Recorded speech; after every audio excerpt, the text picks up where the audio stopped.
ఒక్కసారి కొమ్మూరి గోల్డ్ కి కాల్ చేయండి. తాకట్లో ఉన్న మీ బంగారాన్ని విడిపించి మార్కెట్ ప్రైస్ కి వాళ్ళు కొనుక్కుని మిగతా డబ్బులు మీకు ఇచ్చేస్తారు. రైట్, బ్రేకింగ్ న్యూస్ వస్తున్నాం. మన టీవీ స్క్రీన్ పై నెల్లూరు జిల్లాలో మత్స్యకారులు సంచలన నిర్ణయం తీసుకున్నారు. వైసీపీ అధినేత వైఎస్ జగన్మోహన్ రెడ్డి జువ్వలదిన్నె పర్యటనకు ఎవరూ వెళ్లకూడదని తీర్మానించారు. నిబంధనలు ఉల్లంఘించిన వారికి ఏకంగా ₹1,00,000 జరిమానా విధిస్తామని హెచ్చరించారు మత్స్యకారులు. ఇసుకపల్లి, పుట్టపాలెం గ్రామాలకు చెందిన మత్స్యకారులు ఈ మేరకు ఏకగ్రీవంగా నిర్ణయం తీసుకున్నారు. జువ్వలదిన్నె ఫిషింగ్ హార్బర్ నుంచి 4 బోట్లు అదృశ్యమైన ఘటన ఈ విధానికి కారణమైంది.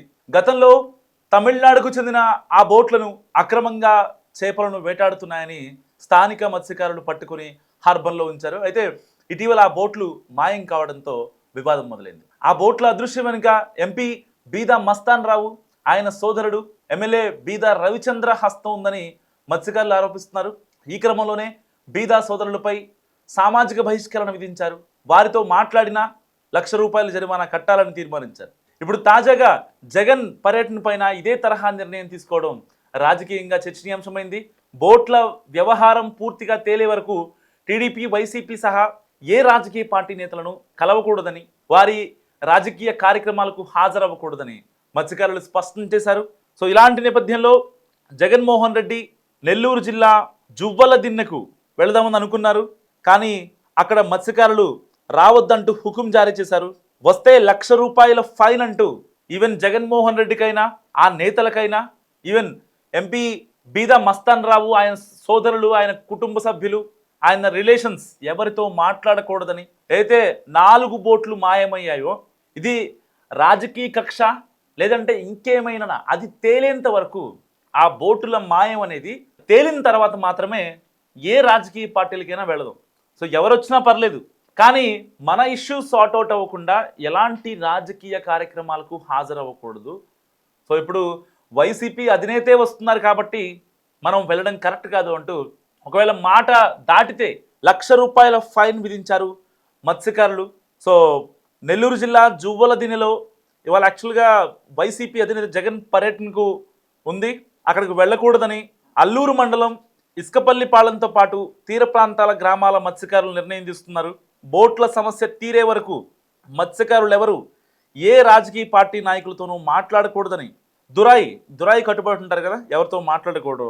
సో దాన్ని మన సమస్యను మనమే పరిష్కరించుకుందాం, అప్పటి వరకు రాజకీయ నాయకులతో ఎలాంటి సంప్రదింపులు జరపకూడదు, రాజకీయ కార్యక్రమాలకు కూడా హాజరవ్వకూడదు. ఎవరైనా కట్టుబాటు దాటితే ₹1,00,000 ఫైన్ విధించారు. అసలు జువ్వలదిన్నెలో ఏం జరిగింది? నిజంగా జువ్వలదిన్నె తీరంలో మత్స్యకారులు రగిలిపోవడానికి చాలా కారణాలు ఉన్నాయి.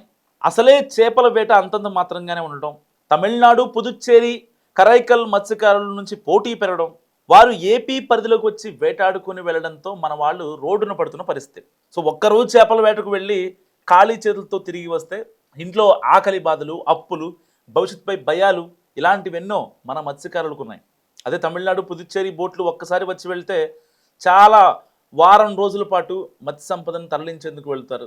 సో ఇందుకు ఇది సరిహద్దు జగడం కాదు, జీవనోపాధి యుద్ధంగా మారిపోయింది.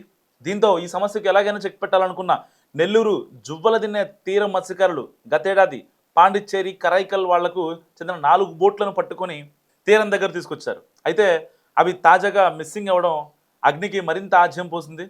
అసలే ఉపాధి పోతుందన్న మంటతో ఉన్న మత్స్యకారులు ప్రాణాలకు తెగించి పట్టుకొచ్చిన పుదుచ్చేరి బోట్లను మాయం చేయడంపై మరింతగా రగిలిపోతున్నారు మన మత్స్యకారులు. సో దశాబ్దాల కాలంగా రగులుతున్న ఆంధ్ర, తమిళనాడు, పుదుచ్చేరి, కరైకల్ మత్స్యకారుల వివాదం ఇప్పుడు క్లైమాక్స్ చేరింది. తమ జలాల్లోకి అక్రమంగా ప్రవేశించి తమ వలలను ధ్వంసం చేస్తున్నారని, తమ సంపదను కొల్లగొడుతున్నారని ఆరోపిస్తూ ఏపీ మత్స్యకారులు పట్టుకొని తీసుకొచ్చిన 4 పుదుచ్చేరి, కరైకల్ బోట్లు రాత్రికి రాత్రే అదృశ్యం కావడం స్థానికంగా ఉద్రిక్తలు దారితీసింది. అటు వైసీపీ, ఇటు కూటమి నేతల మధ్య ఆరోపణలు, ప్రత్యారోపణలతో బోట్ల అదృశ్యం వ్యవహారం ఏపీ రాజకీయాల్లో పెనుదుమారంగా మారింది. సాధారణంగా సముద్ర తీరం నుంచి 12 నాటికల్ మైళ్ళ వరకు ఉన్న ప్రాంతాన్ని టెరిటోరియల్ సీగా చెప్తారు. ఈ పరిధి పూర్తిగా ఆయా రాష్ట్రాలకే చెందుతుంది. 12 నుంచి 24 నాటికల్ మైళ్ళ వరకు ఉన్న ప్రాంతాన్ని కాంటిగ్యూయస్ జోన్ అంటారు. అయితే గత 3 దశాబ్దాలుగా తమిళనాడు, పుదుచ్చేరి చెందిన హై స్పీడ్ మెకనైజ్డ్ బోట్ల రూల్స్ ఉల్లంఘించి ఆంధ్ర జలాల్లోకి చొరబడుతున్నాయనేది మన మత్స్యకారులు చేస్తున్న ఆరోపణ. ఏపీకి కోస్టల్ ఏరియా దాదాపుగా 1000 కిలోమీటర్లు, తమిళనాడుకు 1076 కిలోమీటర్లు ఉన్న, అంటే ఇద్దరికి కోస్టల్ సమానంగా ఉన్నప్పటికీ ఆంధ్రాలో 28,935 పడవలు ఉంటే తమిళనాడులో ఏకంగా 44,000 పడవలు ఉన్నాయి. సో తమిళనాడులో ఉన్న భారీ సంఖ్యలోని హై స్పీడ్ ఇంజన్ బోట్లతో వారు ఆంధ్ర ప్రాదేశిక జలాల్లోకి ప్రవేశించి విలువైన మత్స్య సంపదను పట్టుకెళ్లడమే కాకుండా స్థానిక మత్స్యకారుల చిన్న పడవలను ఢీకొట్టి వలను ధ్వంసం చేస్తున్నారని ఏపీకి చెందిన మత్స్యకారులు ఎప్పటి నుంచో ఆవేదన వ్యక్తం చేస్తున్నారు. సో దీంతో ఘర్షణలు, దాడులు కామన్ అయ్యాయి. ఇన్నాళ్ళు భరించిన మత్స్యకారులు ఇకపై కుదరదంటున్నారు. తాడో పేడో చూసుకోవడం కోసం దాదాపుగా వాళ్ళ యొక్క 4 మెకనైజ్డ్ బోట్లను తీసుకొచ్చి ఈ యొక్క జువ్వల దీని దగ్గర పెట్టారనమాట. సో ఇక్కడ పెట్టిన తర్వాత అవి రాత్రికి రాత్రే మిస్సింగ్ అనేది నిజంగా చర్చనీయాంశమైంది. సో ఆ రాజకీయ ఆరోపణలు పెరగడం, మత్స్యకారుల్లో ఆగ్రహావిషయాలు కట్టలు తెచ్చుకోవడంతో రాష్ట్ర మత్స్యశాఖ కమిషనర్ రామశంకర్ నాయక్ బృందం జువ్వల దిన్న ఫిషింగ్ హార్బర్లో పర్యటించింది. సమస్యలేంటో క్షేత్రస్థాయిలో పరిశీలించారు. పక్క రాష్ట్ర బోట్లు మన జలాల్లోకి రాకుండా కఠిన చర్యలు వ్యవహరిస్తామని కూడా అధికారులు చెప్పారు. ఇలాంటి నేపథ్యంలో ఇప్పుడు జగన్మోహన్ రెడ్డి ఈ యొక్క జువ్వల దిన్నె ఏరియాను సందర్శించడం వెనుక రాజకీయ కుట్ర ఉందంటూ చాలామంది చెప్తున్నారు. సో ఇలాంటి నేపథ్యంలో ఇటు మత్స్యకారులు మా సమస్యని మేమే పరిష్కరించుకుంటాం, సో ఇప్పటిదాకా ప్రభుత్వాలు మాకు చేసింది ఏమీ లేదు, మా సమస్యని మేమే పరిష్కరించుకుంటాం, ఎవరైనా సరే జగన్ అయినా సరే రావద్దు ఇక్కడికి, వస్తే కనుక ₹1,00,000 ఫైన్ విధిస్తామంటూ అల్టిమేటం ఇచ్చారు అక్కడి మత్స్యకారులు. పార్టీలకు అతీతంగా ఎవరైతే పెద్దలు ఉంటారో ఒక కమిటీ ఉంటుందో ఆ కమిటీ ప్రకారంగా వాళ్ళు నిర్ణయం తీసుకున్నారు. ఇప్పుడు జువ్వల దిన్నెను ఏదైతే ఆ 4 బోట్లు ఎలాగైనా సరే మిస్సింగ్ చేసింది అధికార కూటమి అని వైసీపీ నాయకులు చెప్తున్నారు. కానీ కూటమి నాయకులు దానిపైన ఒక సమగ్ర విచారణ చేపిస్తున్నారు. ఎలా జరిగింది, ఏం జరిగింది అనే దానిపై ఒక విచారణ జరిగిన తర్వాత మత్స్యశాఖ అధికారులు అసలు దాని మీద ఏం జరిగింది, ఎప్పుడు వచ్చారు, ఎప్పుడు వెళ్ళారు, ఇలాంటి రిపోర్ట్స్ అన్ని తీసుకుంటున్నారు. ఇంకా విచారణ కొనసాగుతుంది. సో ఇలాంటి సమయంలో రాజకీయ కార్యక్రమాలకు హాజరైతే మనకున్న వాల్యూ ఉండదు, మత్స్యకారులకు ఎవరు ఏం చేయరు. సో మన దగ్గరకి ఏదైతే వాళ్ళు వచ్చి పుదుచ్చేరి, కరైకల్, తమిళనాడు చెందినటువంటి వాళ్ళు వచ్చి మన సంపదని దోచుకెళ్ళిపోతుంటే ఎవరు మాట్లాడరు. కానీ ఇంటర్నల్గా వాళ్ళ యొక్క బోట్లు, ఇక్కడ మెకనైజ్డ్ బోట్లు ఏవైతే ఉన్నాయో అవి రాత్రి మిస్సింగ్ తర్వాత ఆ ఇంటర్నల్ ఇష్యూని మనమే సార్ట్అవుట్ చేసుకుంటామని చెప్తుంటే ఇక్కడికి వచ్చి ఎందుకు హడావుడి చేయాలి అనేది అక్కడ యొక్క మత్స్యకారుల ఆవేదన.